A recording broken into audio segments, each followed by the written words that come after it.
Ladies and gentlemen, thank you for joining our program, The Cold War Living Under Its Shadow.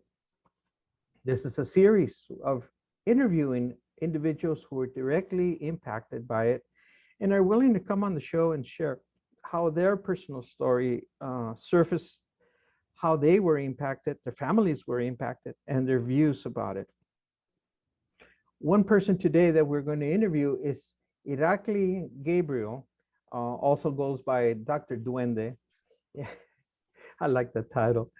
Yeah. He's in Nashville, Tennessee. He is a songwriter. He's also a recording studio person. And the whole idea of writing music is really an outstanding background. I mean, I'm really thrilled about that. Before we introduce him, I want to take a second to thank great poet David Duffy, who put us in contact together. So I want to thank David for taking the time to connect us as well. Irakli and his wife, Anana Kay, they continue to write music and recently was part of a album, Yes. Whispers and Sighs. That's a very touching song. Is this mostly because you're in Nashville, is this mostly country and Western or is different genre? Oh, not at all. This record is not country western, and we definitely don't do country and western music. We're songwriters. We love a lot of country music, and songwriting is at the heart of country music.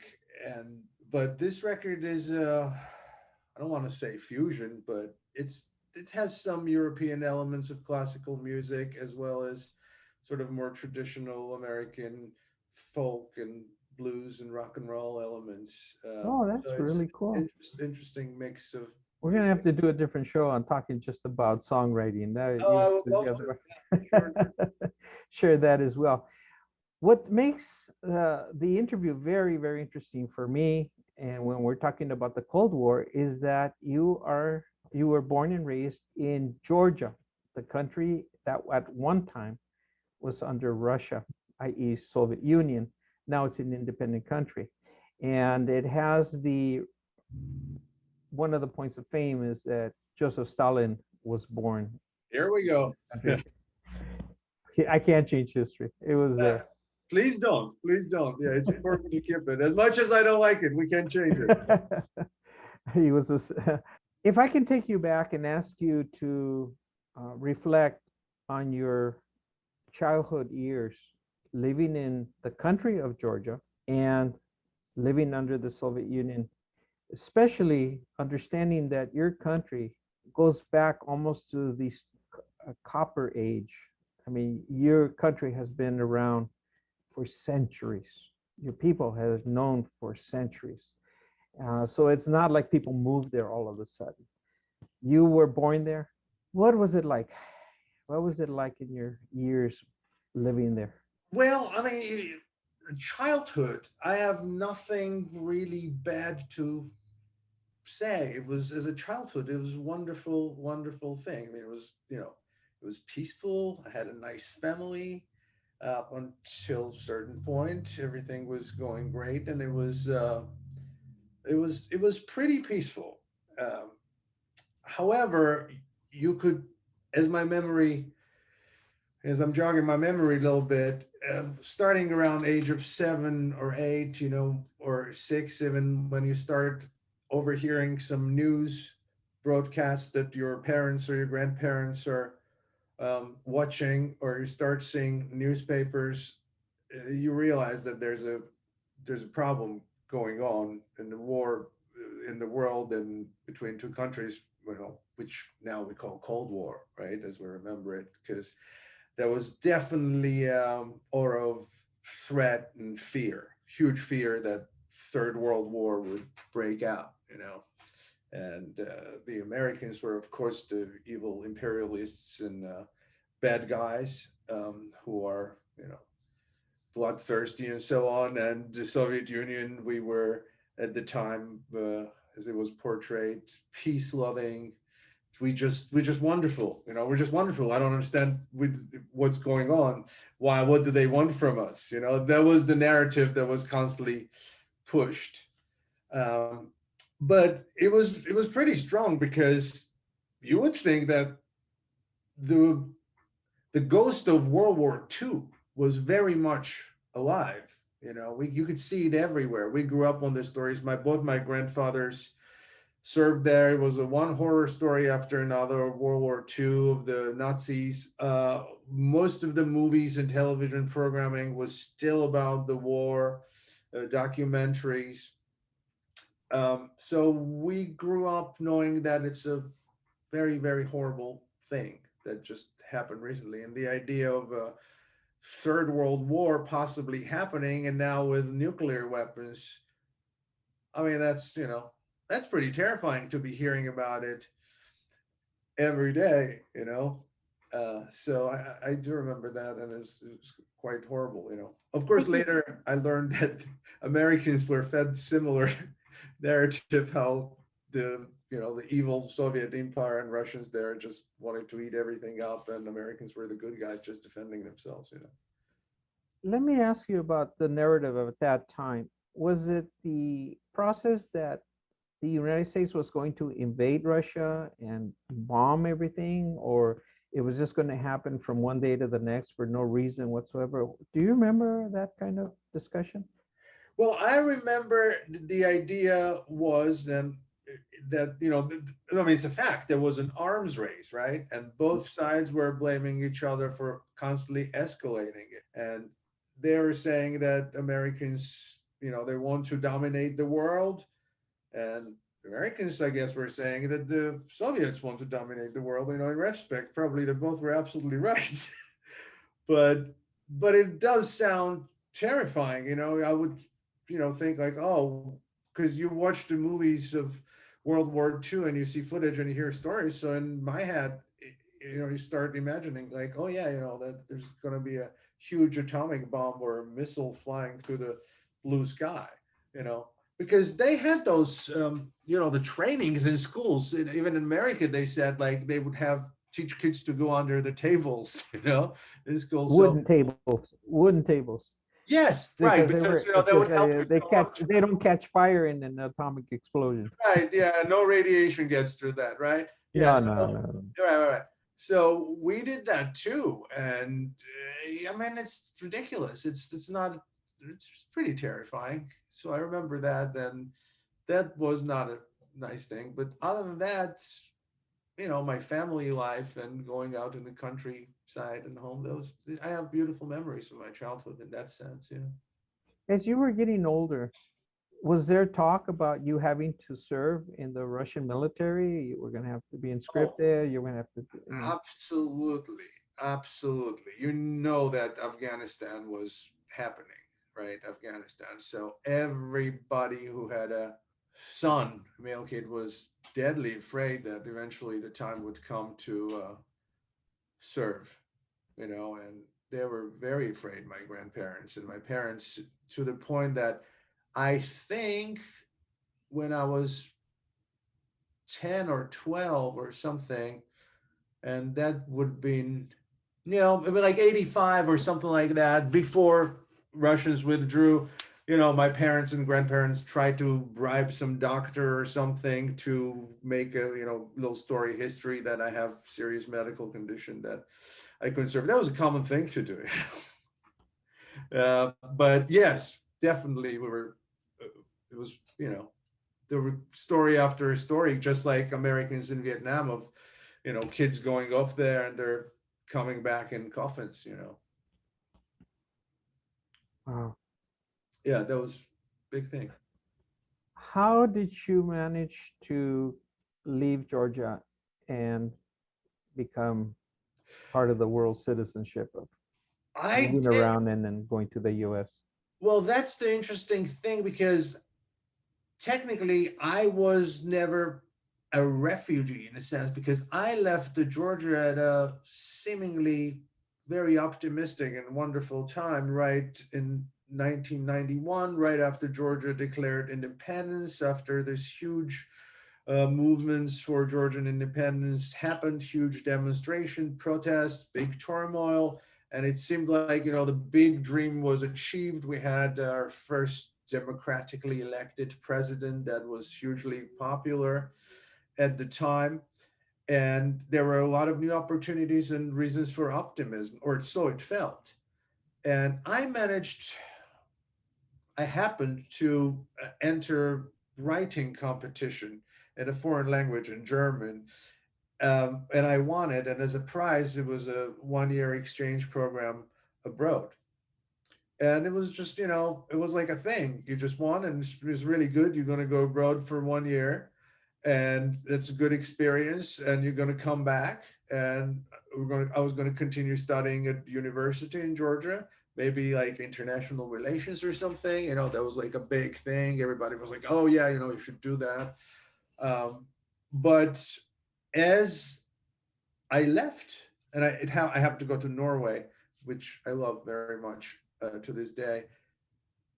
The things just started deteriorating very, very quickly, rapidly. I mean, unimaginably rapidly. Like within months. I'm talking about we're in June of 1991, and seemingly everything's okay. And in September, October, everything's upside down, and it's already like heading towards full-on civil war. They overthrew the president.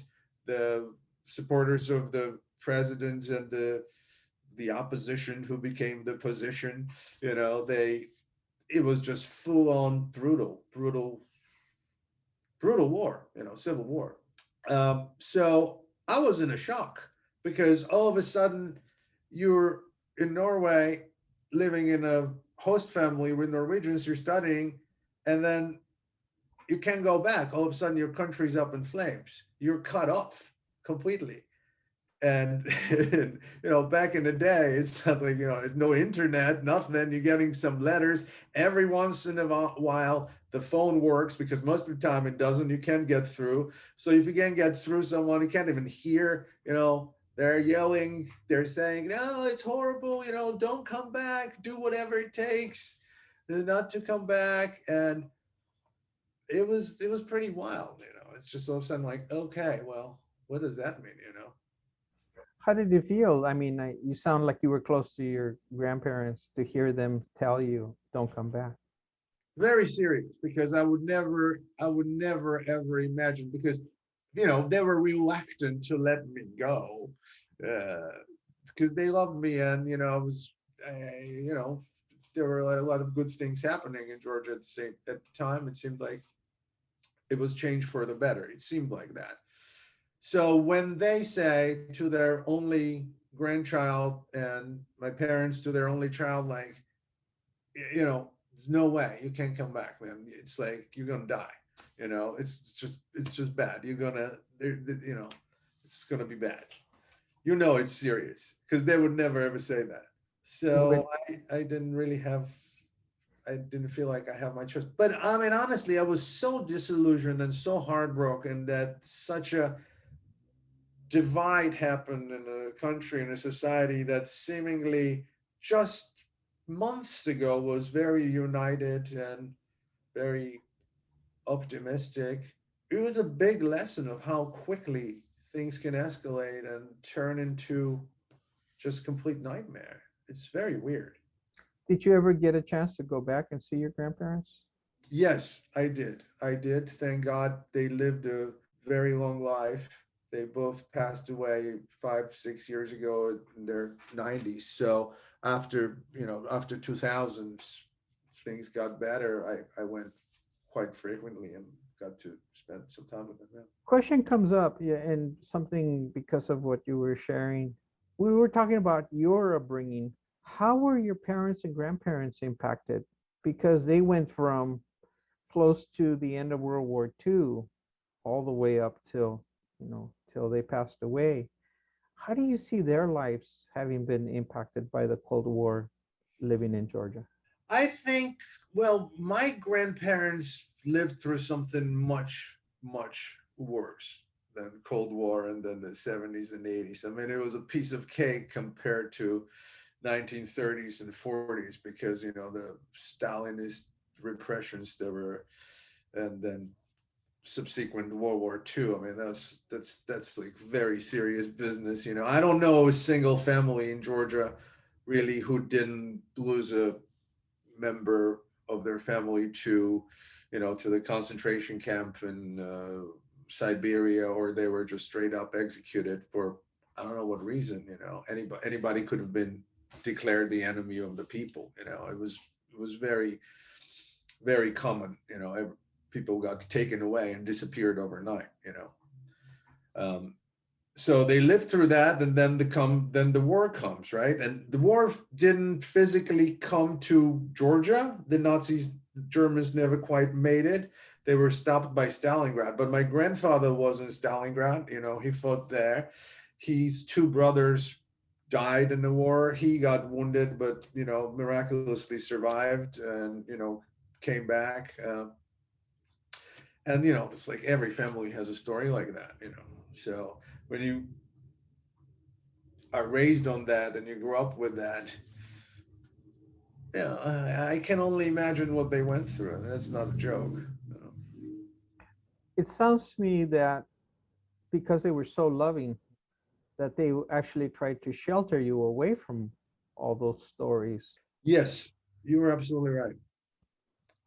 I I would because on TV and in stories, the World War II theme was over and over and over again. Every other movie was about World War II, and you'd see this documentary footage and the films that were made. I mean, it's horrible. I mean, it's really heavy to watch. I watch them sometimes now and again. I rewatch them, and it's pretty traumatic, I think, for a kid to be watching that. But that's all that was happening. And I would sometimes ask my grandpa things, and he wouldn't want me to watch those things, and he'd always like be like, kind of make some kind of joke and tell a funny story about the war. But once he says, "Oh," I was like, "Well, how was Stalingrad? How was Stalingrad?" Grandpa, like, did you shoot Germans? Like, did you kill them?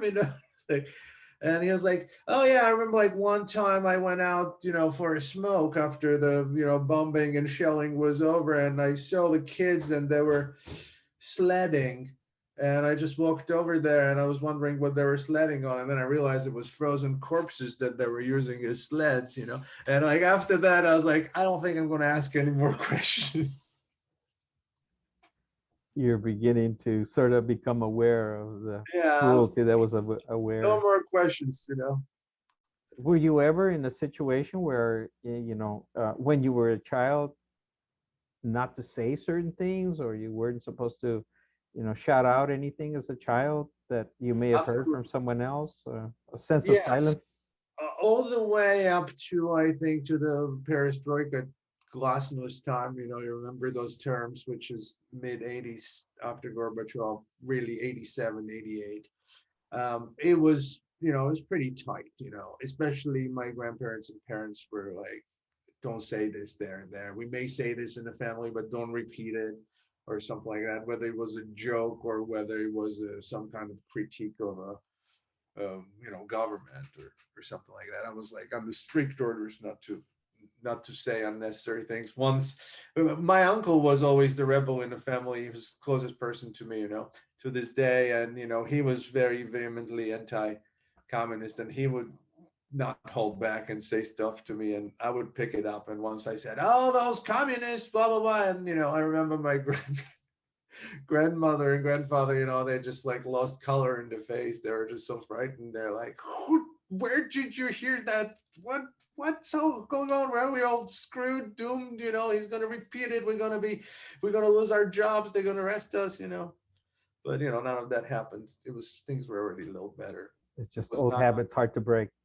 Oh, I mean, if you see your fathers and your grandmothers, taken away from you like they did, like they lived through in 1930s during the repressions, but one wrong thing and there's a knock on your door and you're taken away, and that's it.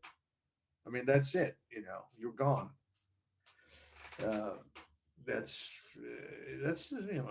mean, I can't imagine that. I mean, I've heard those stories. I was brought up on them, but I still cannot imagine that. I mean, it's a terrifying thing. Anybody could have been enemy of the people for whatever reason. People were writing, letters, ratting their neighbors out and their relatives. Sometimes they were forced to. name names, give lists of like, well, okay, well, we'll spare you, but you gotta give us a list of those people, and who am I going to sacrifice in order to? I mean, it's just we don't want that. Hopefully that won't come back anywhere in the world. Yeah, I'd like to be optimistic. We'll continue to do so. Yeah, I'm with you. We're coming to the end of the show. Two things. Number one, I'd like to invite you to share with us if you have anything where our viewers can learn more about your work, your creative work. Oh, sure. Yeah, I would love that. I have a musical and video project with my wife, Anana Kay. We make records, and our recent record with a great American songwriter artist who sadly passed away last year. His name was David Olney, and we're very, very proud of this record. It's a very, very personal record for us. It was released just recently in March, and we're very grateful. We got very, very warm feedback and great reviews all over the world, and I'm very proud of it. It's called Whispers and Sighs, and check it out. And our website is ananak.com. Maybe you can write it, or I'll write it. And I would really, really appreciate people checking it out if they're interested in some music. I want to thank you for your time and to open yourself up to the stories of your childhood, and I'm sure all of this has impacted your life even to today. Let me just hand it over to you as a closing statement, your views on what we've been talking about. Oh, thanks for having me. It's interesting and refreshing to talk about this subject with somebody as knowledgeable as yourself, because I'm a big fan of, I don't want to say fan, but I like history. I like to study it. I think it's very, very important. And sometimes I get kind of discouraged in this country talking to some folks, especially younger people, who don't show much interest in history and world history, but they are very, opinionated and passionate, which is, it's a good thing. But I would encourage a lot of people to learn about the world and history, how far it goes back, and how many different things happen in the world, and how it really does repeat itself. And if we're not careful, if we don't study, these mistakes will happen over and over again. And the experiences that I told you about, you don't want those things to happen. Well, we'll share the story with future generations for that purpose, so that people become interested and learn more about the Cold War and realize that the Cold War did not pass. It just switched over to a new level. Yeah, it's just, it's all those things change masks. Yeah, no pun intended. Oh, yes, you did. Go Yeah. ahead.